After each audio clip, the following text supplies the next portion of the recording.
teman-teman, ini ada lagi orang yang curhat ke gue via chatting ya, ataupun email, akan gue bacakan dan ada beberapa ya, ini salah satu akan gue bacakan satu persatu ya. Jadi kita bersimpati teman-teman dengan lingkungan kerja di DJP yang ternyata juga seamburadul itu ya, sebusuk itu juga ya. Tapi ini hanya informasi aja, kita tidak tahu bagaimana kejadian sebenarnya teman-teman ya. Akan gue sharekan ke teman-teman. Jadi tugas gue ya hanya menginformasikan saja teman-teman ya, gue tidak tahu juga bagaimana detail kejadian di dalamnya. Ini ada chatting dari orang, menanggapi video yang awan ini ya, yang sedih curhatan petugas pajak di KPP hadapi call stres ya. Saya ex DJP, sekarang sudah pindah ke tempat lain. Jadi selamat ya buat teman-teman, selamat yang sudah keluar dari lingkaran setan di DJP dan sudah bekerja di tempat lain ya, selamat luar biasa. Eee, Orang ketika kuliah punya impian kerja di DJP ya. Kita yang sudah tahu busuk-busuknya di dalam, kita bilang, "Jangan jangan." Dari awal jangan pernah punya mimpi kerja di DJP dan di seluruh pemerintahan sebenarnya ya. Tetapi, DJP salah satu yang paling buruk gitu ya. Karena, tingkat pressure terlalu tinggi di sana ya. Karena dia punya pressure, punya target yang kalau nggak kecapai bisa hancur lebur gitu ya. Jadi terlalu, tinggi pressure-nya dan terlalu busuk juga sih. Jadi ini gua sempat bingung waktu itu ya, apa itu peringkat A, B, C, D, S gitu ya. Waktu gua bikin video itu kan kita bingung tuh, apa itu peringkat S, A, B, C, D. Ini dia sampaikan ya. Terima kasih kepada Bapak atau Ibu ini sudah menyampaikan ya. Peringkat S, A, B, C, D itu merupakan pemeringkatan untuk pegawai. Kalau S yang tertinggi, D itu terjelek. Jadi si kepala kantornya silakan, memperingkat pegawai-pegawai di bawahnya ya, yang S yang paling bagus, D yang paling jelek gitu ya. Namun, standar yang digunakan tidaklah adil karena pelaksana disamaratakan. Padahal pekerjaannya berbeda dan load kerjaannya berbeda. Oh, gitu. Jadi yang kerjanya berat dengan kerjaan yang mudah sama aja cara pemeringkatannya gitu ya. Hal tersebut juga berlaku untuk AR dan lain-lainnya. Tapi di sini banyak penjilat atasan yang mendapat penilaian lebih baik, padahal nggak bisa kerja. Nah, ini penyakit nih, penyakit nih.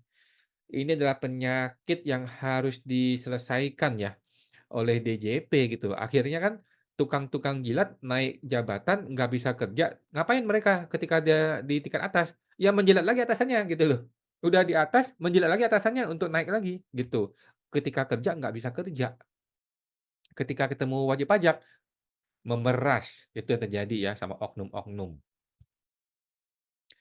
Nah, satu Kemenkeu itu merupakan website pengelolaan persuratan, satu.kemenkeu ya. Pengelolaan persuratan, baik membuat sampai dengan penanda tangan dan lain-lain yang di bawah naungan Kemenkeu. Jadi semua surat-surat dibikin di sini ya, satu.kemenkeu. Oke, pertanyaan gue gini Pak, kok bisa ada ya surat yang dibikin tapi nggak ada tanda tangan, contohnya pengumuman atau surat KT, keterangan tertulis, itu kan tidak ada tanda tangannya, kok bisa gitu? KT yang kemarin tuh, KT yang di S2T itu, nggak ada tanda tangannya. Itu apakah dibikin di satu Kemenkeu? Kemudian ada juga surat yang tidak ada barcode-nya, seperti contohnya surat pemanggilan dari pemeriksaan. Itu kalau nggak salah nggak ada barcode-nya. Apakah itu dibikin di satu juga?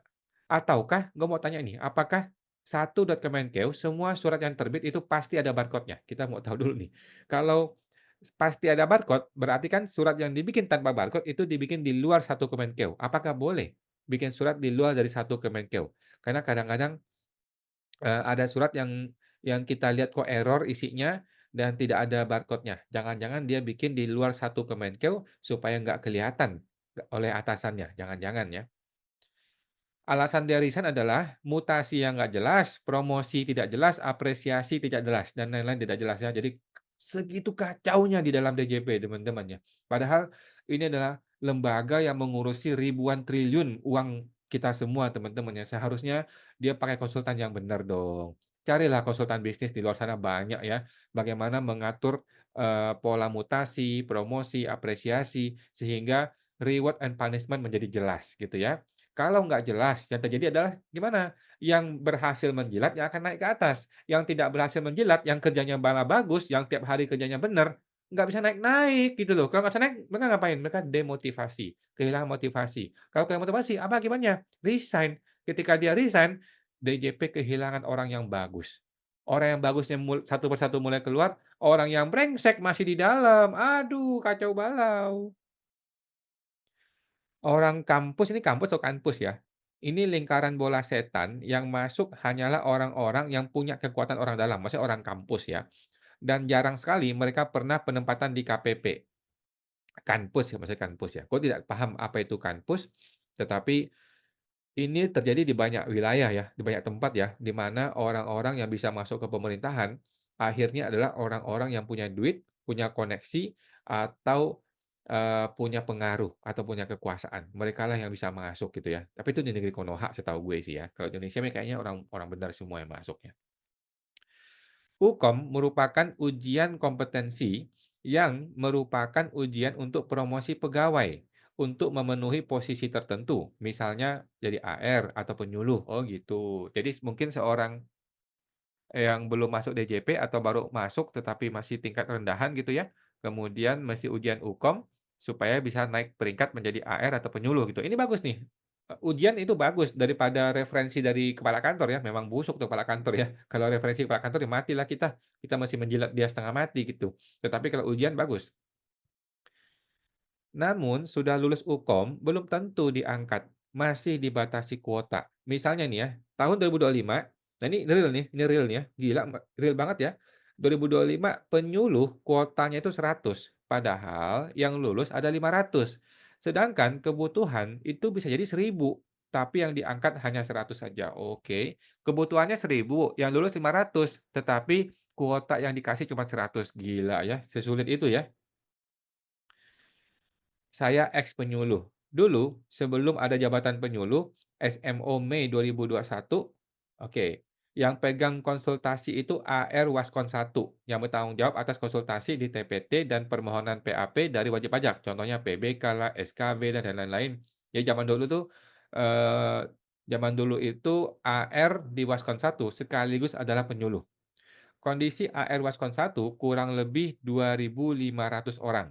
Dan untuk penyuluh dan target penerimaan WP baru merupakan tanggung jawab AR ekstensifikasi yang sekitar 3.000 orang, oke?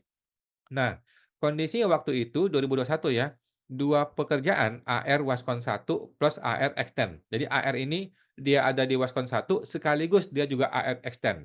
Jadi 2 jabatan nih. Digabunglah jadi satu, yaitu jabatan penyuluh yang pengangkatan pegawainya 2.300-an. Sampai terakhir sekarang tidaklah lebih dari 3.000 penyuluh di seluruh Indonesia. Yang menyebabkan load pekerjaan luar biasa ditambah Kortes yang sudah menggila gitu ya. Mohon data dirahasiakan.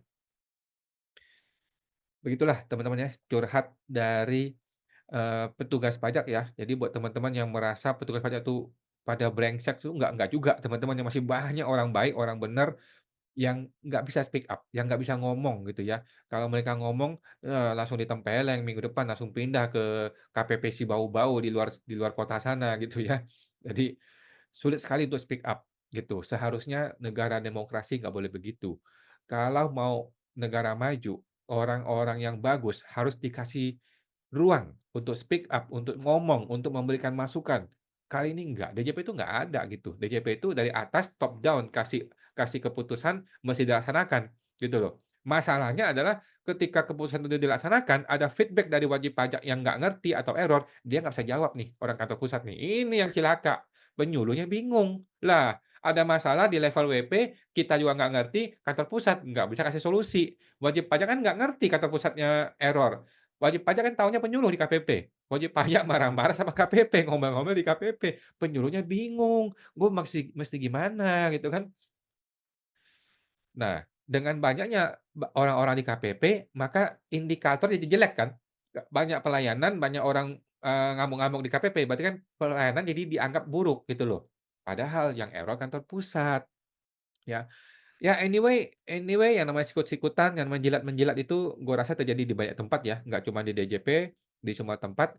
Tetapi menurut gua level, level dari kepemimpinan di DJP seharusnya lebih baik. Kenapa? Mereka punya anggaran, mereka punya duit, mereka punya kemampuan untuk mencari konsultan-konsultan yang betul, yang bagus untuk melakukan penataan manajemen kepegawaian yang baik gitu ya. Nah, kalau nggak begitu, ya resign, orang resign. Orang yang bagus, yang benar, resign. Kalau orang yang bagus resign, yang tinggal siapa? Yang tinggal orang-orang brengsek. Orang-orang brengsek yang tinggal. Terjadilah pemerasan wajib pajak, terjadilah korupsi di mana-mana. Kita tahu lah ya, sama-sama tahu ya, SST kita semua yang mengenai dunia Konoha, dunia tipu-tipu gitu ya, teman-teman ya. Jadi akhirnya kembali ke kepemimpinan. Kepemimpinan, ikan busuk dari atas, dari kepalanya. Kalau dari atas sudah busuk, kerjaannya pencitraan mulu, kerjaannya ke KPP video-video syuting, ya mampuslah para penyuluh di bawah ini. Nggak bisa ngapa-ngapain mereka. Oke, teman-teman silakan, curhat aja ke tempat gue ya kalau mau ya di website halo@pajaksmart.com. Kita akan sampaikan, kita akan viralkan sampai benar-benar kepemimpinan di DJP ini benar-benar direvisi, dibetulkan, dibenarkan, kalau perlu diganti, dibuang ke penjara kalau perlu ya. Supaya, eee lembaga ini menjadi lembaga yang punya marwah yang bisa kita banggakan, gitu loh. Di negara maju itu mereka bangga dengan lembaga, KPK-nya, mereka bangga dengan lembaga pajaknya gitu ya. Karena ketika pajak dipajakin, mereka bangga karena timbal baliknya bagus dan orang-orang di perpajakannya orang yang benar. Itu teman-teman ya. Oke, sampai jumpa teman-teman, sampai jumpa semua teman-teman lagi.